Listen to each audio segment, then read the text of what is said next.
Hey, thanks for checking out Next Level Carpentry. One of the toughest things about building a YouTube channel is the fact that every day I come out here in the shop, I do 5 or 10 things that I'd really like to show you guys, make a video and show you how some of this stuff is done. But the video production process slows me down so bad, I just do the work and you don't get to see much of the stuff. So I'm going to try to switch it up a little bit, get less formal with the video. And today I want to talk about getting better results with a belt sander. And for that project, you can see I'm a mess. I've been sanding this maple edging on these MDF door panels. They go into these cabinets over here. I made the MDF edging like this to fit on the panel, and I cut an 1/8" spline groove in both pieces and made a little 1/2" by 1/8" MDF spline to go in there. I glued this together so that the doors have solid edging like this. When they get painted, I don't have to worry about that rough edge, and the edges are more durable than if I just sand and paint an MDF edge. This would be a lot better finished product. And the reason I'm using this project for this video is that I made the edge banding about a 32nd of an inch thicker than the MDF panels. And you probably can't see this in the video. I think it'll show up better in the light. But with the spline in there and everything glued up, I glued the heck out of this so that there's no dry glue joint to show up after it's painted.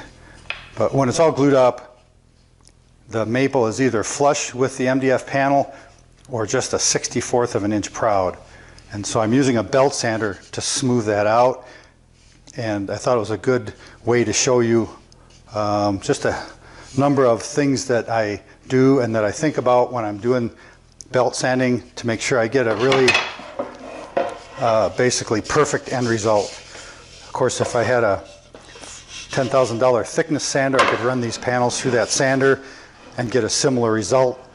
But as it is, I can get plenty good results with a $150 belt sander and a few of these tips. So I'm going to get into it. I divided these tips up into 2 sections, the BPT tips and the APT tips. BPT is before you pull the trigger, the things that need to be done. APT is after you pull the trigger, the things that you need to be doing and thinking about. So let's see, on my notes here, the first BPT tip before you pull the trigger is to say that the results you're going to get from belt sanding are going to only be as good as the tool you have. I think belt sanders, you pretty much get what you pay for. You can work with any of them, but you might have to compensate more for lacks in the tool if you're not comfortable with the tool you have, or if it's an older one, or maybe if it's a newer one and the features aren't so good. So first tip, the results are only as good as the tool. The next, before you pull the trigger tip, is about the sanding belts. And you can do everything else right, but if you're using a dull belt that's gummy or was never a good quality in the first place, you're just going to fight it and your results aren't going to come out very well. I really like these 3M belts. As you'll guess, they're probably a little more expensive than others, but they've got this purple grit that's super durable. It doesn't wipe off of here like some of the cheaper belts. But the key feature is that if you look inside of these 3M belts, you'll notice there's no directional arrows in them. And what that means, they're bidirectional. The joint in here is completely flat. Other belts, if they're directional, they have a lap in them, so you can only run them one way or they'll tear apart. But these 3M belts have a flush seam. It thumps just the slightest amount, but it's not the boom, boom, boom, boom you get with what I consider inferior belts. So the best quality, sharpest belt you get will give you the best quality results in the least amount of time. I also like these Klingspor nasty belts. Man, these things are got the craziest grit on them. This is 36. That's a smooth one for these guys. They pretty much have a butt seam on them, but they do have directional arrows, and I've lost belts when I've flipped them around. I think the seam seems like it should be bidirectional, but and maybe it's just coincidence, but if I run these the other direction to clean out the belt, I've lost a couple of them. But they still have a good seam in them, which is really key to getting good results. And 3M doesn't make these super tough grits in this. This is zirconia oxide or something. These things are incredible. They're called planer belts for a reason. You can virtually plane wood with those babies. The next thing I want to point out is about the platen. That's the metal piece that the belt slides on under here. And the worst thing that you can have on a platen is a sharp edge. It has to attach here so that there's clearance for the belt to go by. The belt has to clear those screw heads, so the platen has to have a bend in it to go from that attachment surface to the sliding surface. And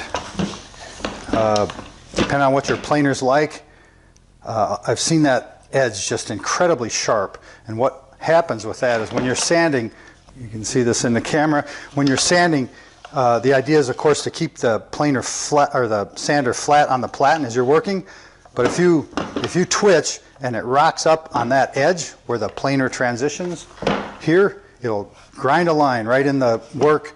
And if that line is a 1/64 of an inch deep, you have to sand a 1/64 inch off all the way around it to make it go away, or else fill it. So what I do on this planer, I've got a cork pad under here. I think this planer comes with that cork pad.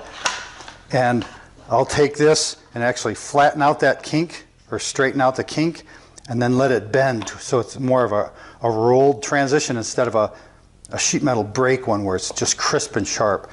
So depending on what sander you have, how old it is, and what I guess what brand it is and what their design is, make sure that the transition on that platen is smooth as possible, and then make sure there's some kind of cushion underneath the platen. This Porter cable has a cork pad under here. I think I had a Makita sander last.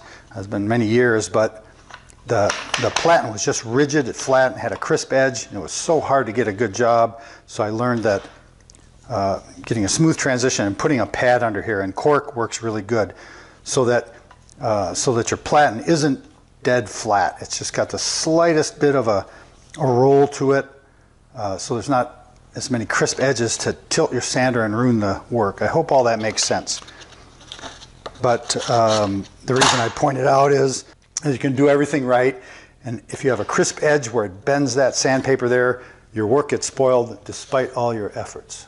I'll mention one more thing, and it's probably a little bit specific to this particular sander, but it's got a die-cast metal housing and an aluminum pipe here for the dust bag. And those two metals are both soft, so this tends to gall in between the two. And when I'm sanding, I want to be able to position that bag so it's out of the way, and I'm always moving it around, and I don't want it sticking. Sometimes I just let it flip like this as I'm sanding. But if it's stiff, if this is gummed up with dust and the metal wants to stick together because it's soft, I use some of this, it's wax and a stick. Just put a little bit of that on there to keep that a free-flowing connection so I don't fight it when I'm in the middle of the work. Two more things before we get into the APT tips.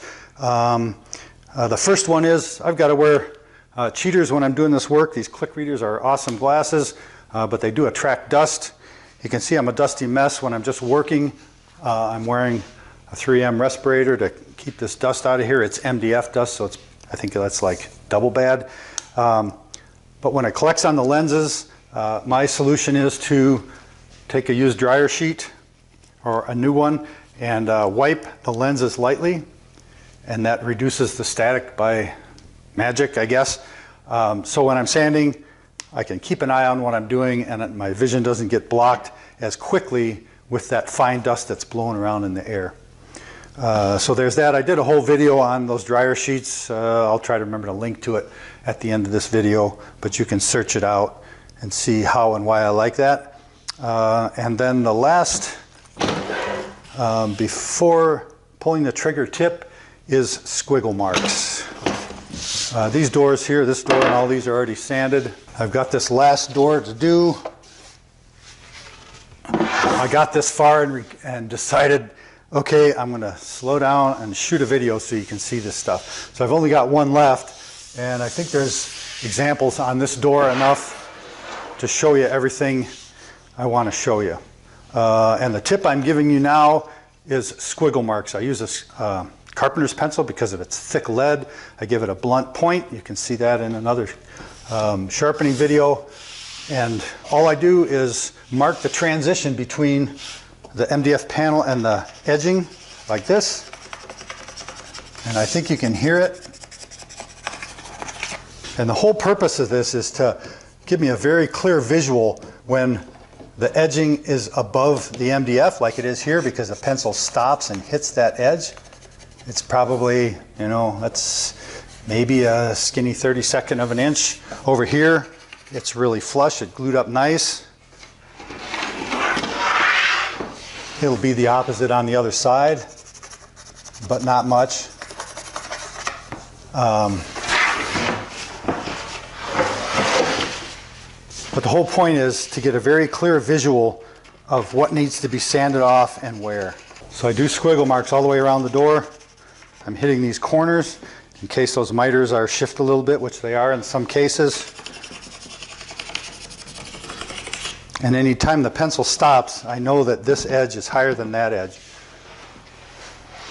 There's probably a place on here where it goes the other way, where the MDF is above the maple, but because I made the maple thicker, because it's easier to sand off, hopefully all the discrepancy is maple above MDF. And I quickly do that all the way around on both faces. Here's a corner, pretty smooth, pretty smooth. The corner's got a little discrepancy. This one's above that one.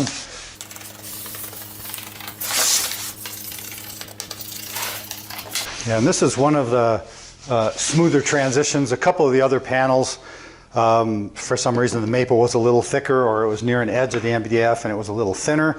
So I had, you know, a strong 32nd on there instead of barely anything.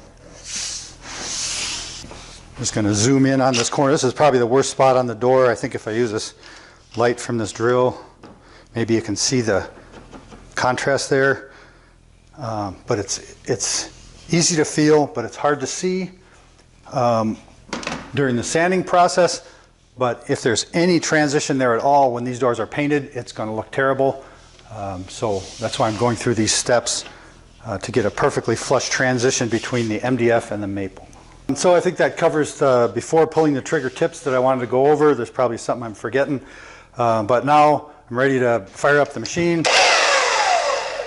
and go to work on this. I'm going to have to do a voiceover separate from shooting the video because it makes too much noise, obviously. So let's see how that part goes.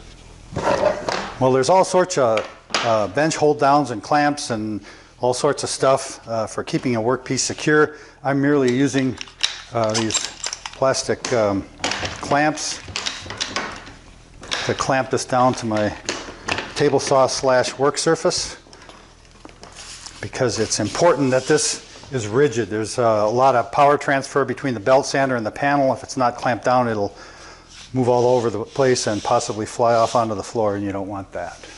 So after pulling the trigger, I've got a number of things that I wanted to mention.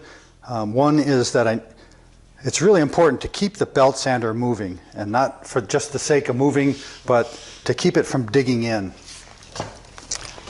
The flatter you can keep it, the better. Any tilting to the edges or to the front, and it'll tend to dig in where that sandpaper creases on the edge of the platen, or that transition place that I made such a big deal about. So keep it moving. If there is a tilt, it'll be spread out. It won't be focused in one spot and dig a hole. The next thing is, when I'm sanding, I always want to index off a flat surface. That helps me reorient. I want the edge to match this panel, so I'm moving to keep the sander on the flat panel, and I move towards the edge. I don't start on the edge. I don't go like this on the edge, because it's too easy to tilt and grind that edge down.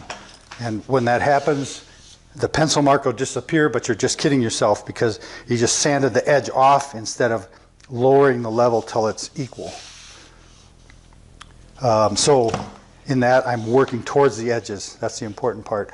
Next thing is that I tend to use diagonal strokes on this instead of going straight back and forth. I'm moving the sander this way and this way.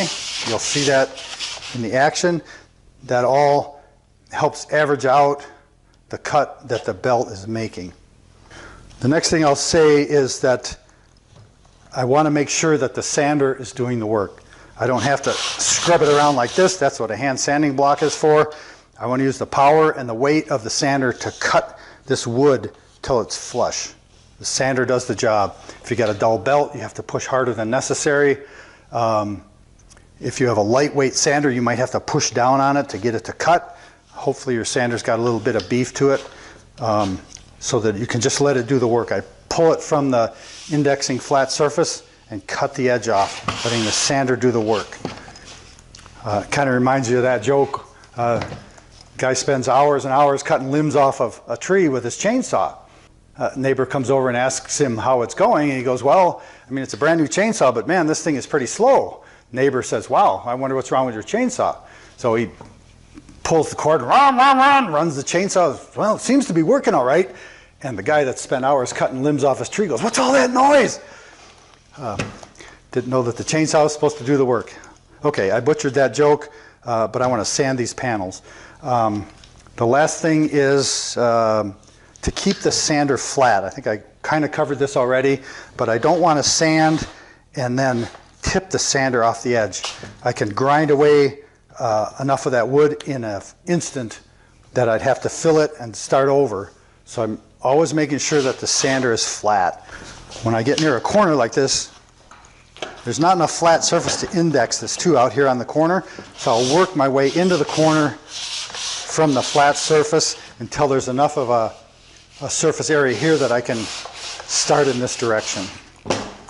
And you'll see me violate pretty much every one of these guiding principles at some point during the process. The main thing is to keep these principles in mind to get the best results. But there's always going to be some case where I'm really close to the corner and you'll say, oh, I thought he said don't go close to the corner. Well, I'm moving the sander that way. That's where it goes. It looks like it violates the principle, but the bottom line is that I'm getting a smooth, flat transition.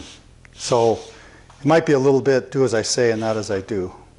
All right, here goes. Fire in the hole. I'm going to work off the flat panel here and clean up the edges around this corner first.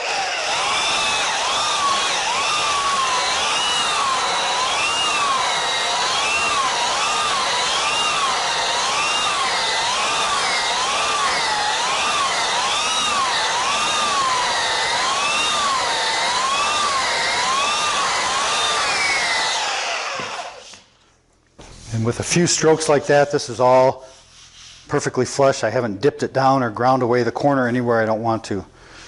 The result, or the benefit of having that squiggle mark, I can tell in an instant when I've reached the point where they're flush. On this, where the maple is slightly higher than the wood, the pencil marks disappear off the maple first. I keep bringing the sander into that and letting the back of this belt at the back of the platen, there's a slight angle in the belt. Just pull that out here until the flat part of the platen comes off the edge. I'll bring the platen back to about here. That leaves more surface on this flat area, and make sure that I'm not grinding this off at an angle. A little bit more here.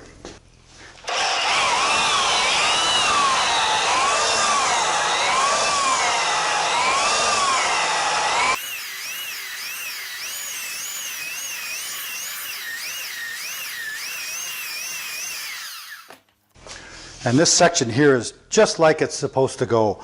The maple is ever so slightly thicker than the MDF. Just a couple swipes.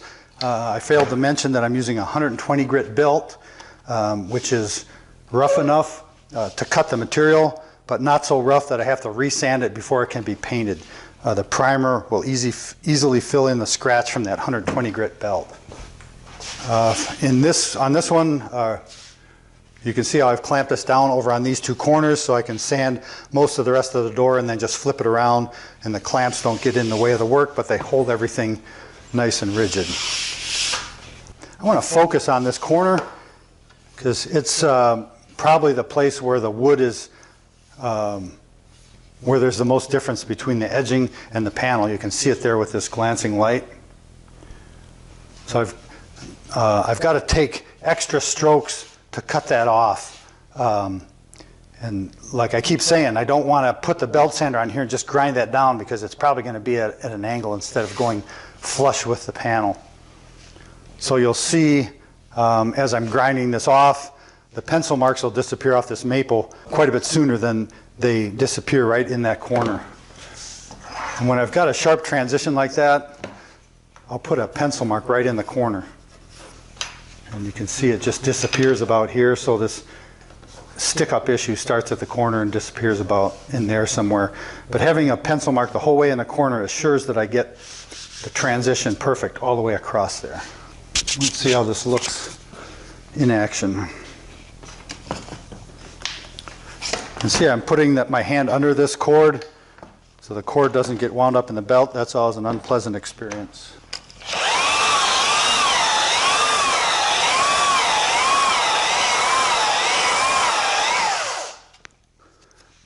See after that little bit that this piece was lower than this piece all the way around. It shows up at the corner. The miter and the wood will sand out smoothly here. You can see a little bit of glue on the surface that'll come out.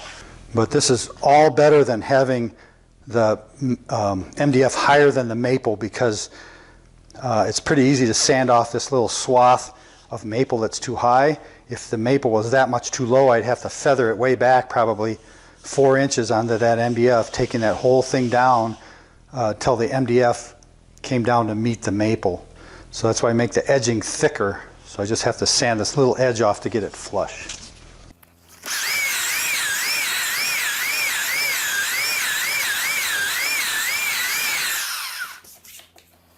I got that corner out of there. And let's see, I'll do a little graphic here. I think we're done with the flashlight. So if this was magnified, here's the maple edge and the MDF panel, like that. So when I'm pulling the belt sander across here, the main part of the belt is on this surface, and then I let the belt angles up here at the back to the wheel, to the drive wheel, like this. Looks like a tank driving across my cabinet. But I just pull the belt sander back so that this platen comes in here and grinds this off like this. And then ultimately the platen just slides across, and I've lowered that edging because I don't want the edging to go like this, and I don't want it to go like that.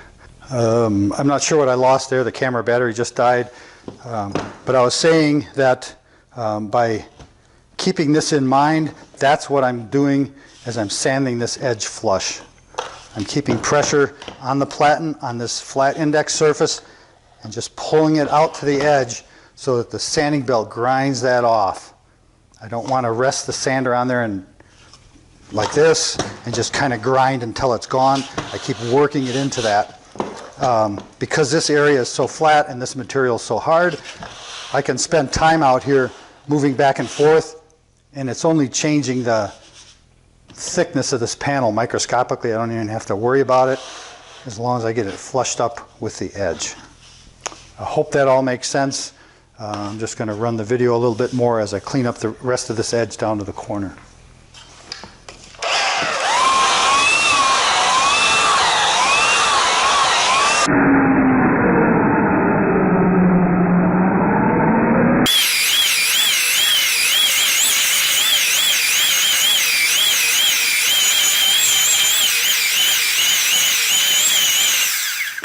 I left this little bit of discrepancy here at the corner. You can still see a pencil mark on this side of the miter on this wood, and the MDF and maple are flush right here.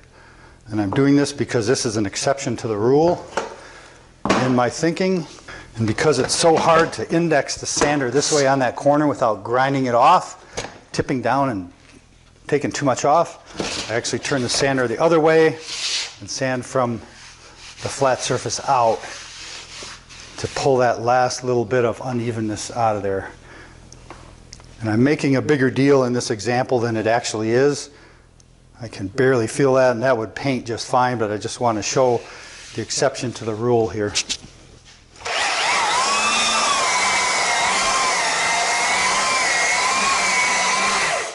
Gone, just like that. And with that done, I just need to flip the panel around corner for corner.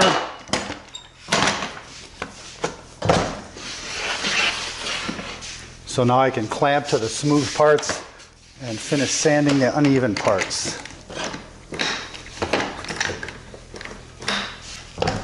And this little segment is what this looks like in real time.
That last pass over the whole thing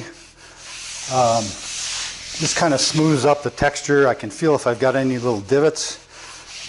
This probably doesn't show up very much, but I think somewhere along the way I tipped it on a corner, front corner, back corner. It feels to be just a little uneven spot there.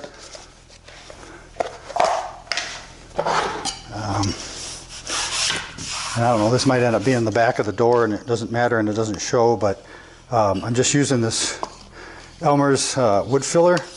Stuff's awesome. It's super fine consistency. I can feather that edge out to nothing and fill in that little divot.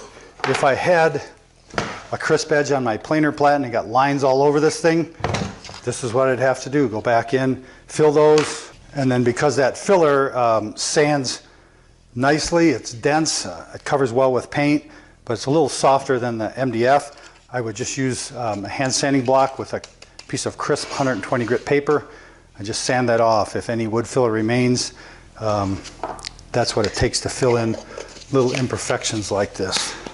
So that's my fallback position. This is good stuff. And I'll link to all these belts and tools and stuff in the description below the video. If there's anything unfamiliar to you, and you need it, want it, or are just curious.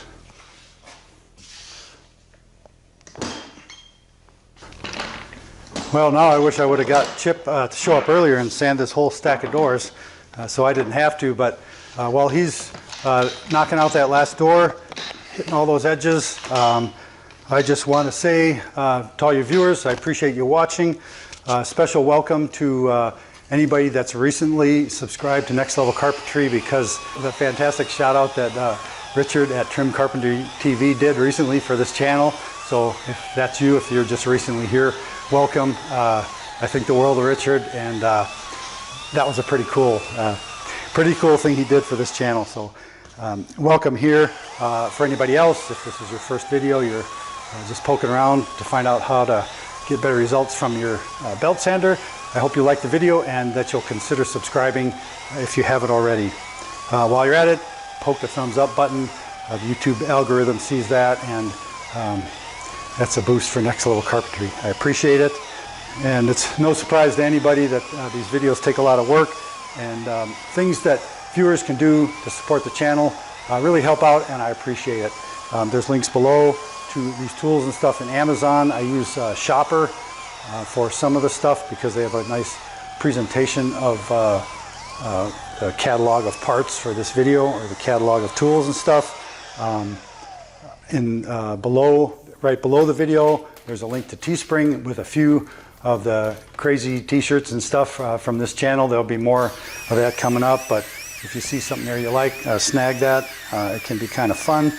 And finally, but not least significantly, I want to thank all the people who have chosen to support Next Level Carpentry, gone above and beyond, and become a patron of Next Level Carpentry with Patreon. There's a link to that too below. If that's something you're motivated to do, I really appreciate it. And looks like Chip's gotten finished up there. I think I'll call that good. What do you think? Yeah, I think you're good to go, Chip. Excellent. Thanks for taking care of that for me. And to everybody else, for now, thanks for watching.